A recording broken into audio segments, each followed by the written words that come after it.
Hey guys, Shane Simmons here, and of course February is Black History Month, and I'm standing probably 5-10 mile drive from my house at what became a slave cemetery, and I didn't even know it existed. And I do thank Kevin Johnson for sending me this information. Amazing that I don't know something so important existed, but I thought it was important to come out here and acknowledge one of the dark parts of our history, but an extremely important and valuable part of our history. It's called the resting tree, and it's where a lot of slaves of the Preston family were buried. One time there were estimate of there was upwards of 100 graves here, and that got lost over time and unmarked. And I'll take you for a look around here because, like I said, it's a very valuable piece of our history, if not a good piece. And here's the marker right in front of us, and I'll read that to you. The resting tree. They call this place the resting tree. Beneath the branches of this mighty oak, the African Americans who once toiled on the Preston plantations that spread over these rolling hills would find occasional respite from their labors. And finally, when death at last broke the chains of bondage, they found eternal peace under the sheltering boughs of the resting tree that once provided some solace to them in a life filled with hardship. Pause here for a moment on this hallowed ground in the shade of this historic old tree and reflect upon how much they sacrificed and how much they contributed to the great westward expansion of this nation. And this right here would be the resting tree. I'll walk up through here. My understanding is there's only 2 or 3 graves that you can still see here.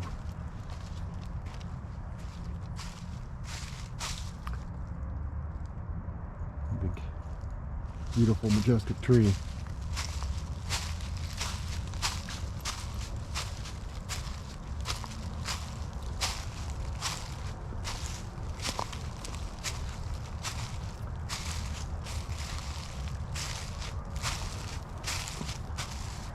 There should be a grave marker there, some flowers.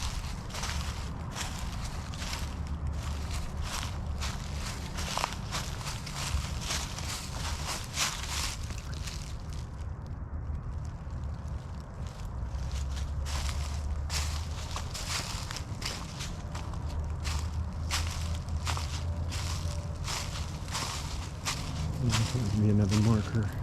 Really nothing.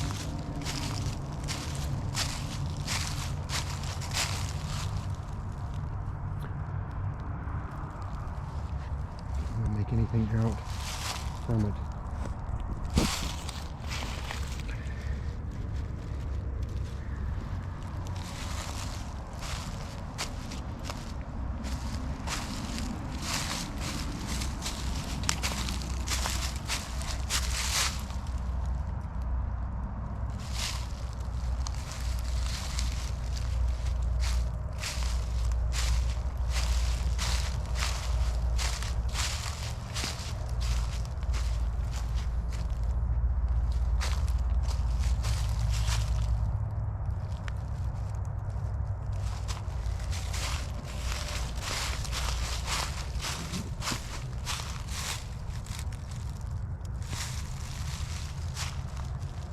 An idea of the layout.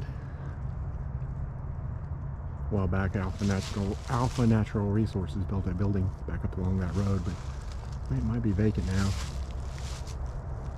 And it's right along Sugar Hollow Park.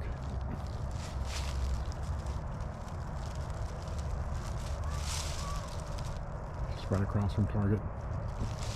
Kind of give you an idea of where it's located.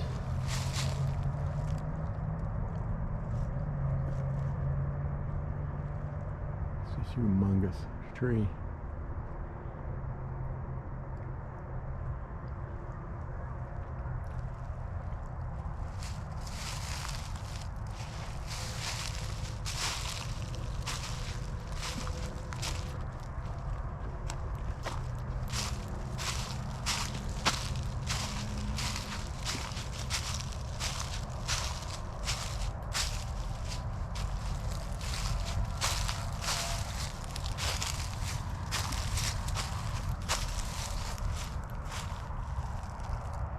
Benches here. You can come and sit down and find some rest of your own.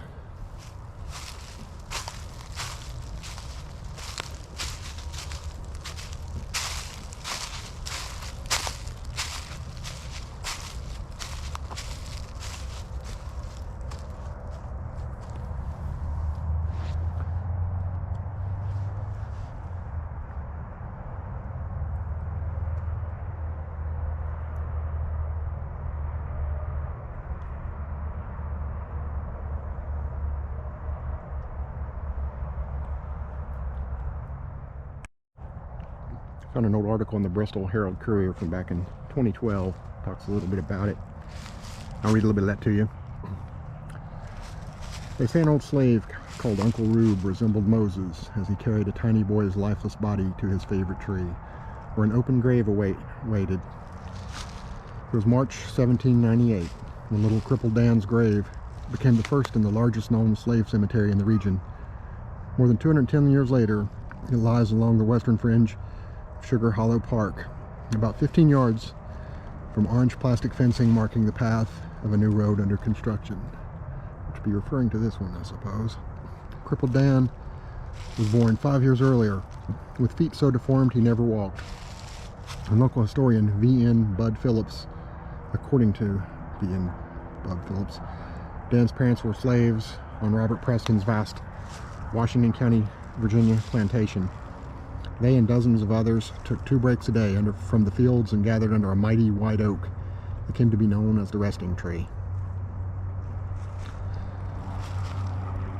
By this time, the Prestons' most tenured slave, Reuben, had grown too old for hard labor, so he cared for the slave children too young to put to work.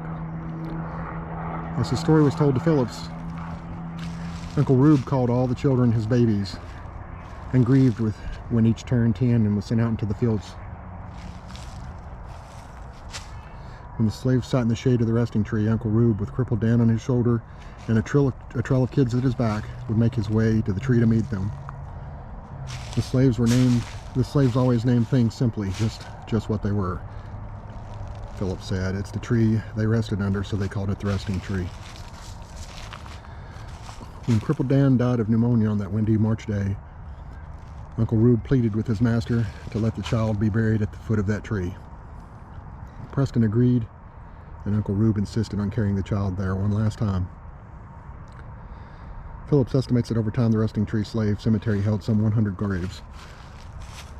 3 of them, unmarked except for broken stones, are still found today under the great white oak off Lee Highway. Apparently they found some more.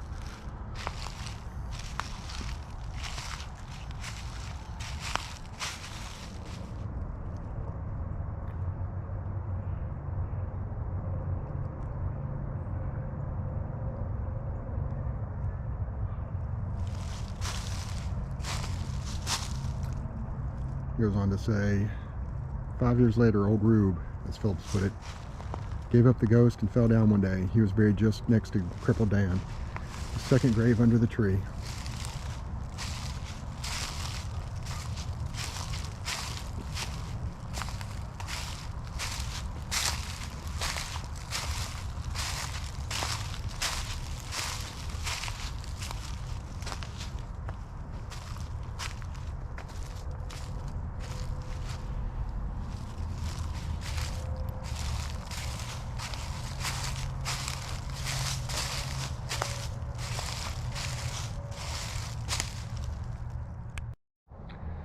Pretty difficult to talk about that type of thing because if you're like me, it's unimaginable to think that that could ever really happen. It's just amazing that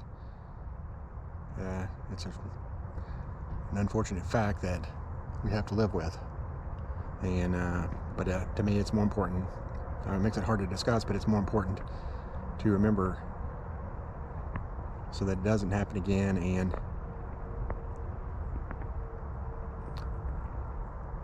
their lives were worth living, and it's worth remembering the sacrifices they made and the life that they lived.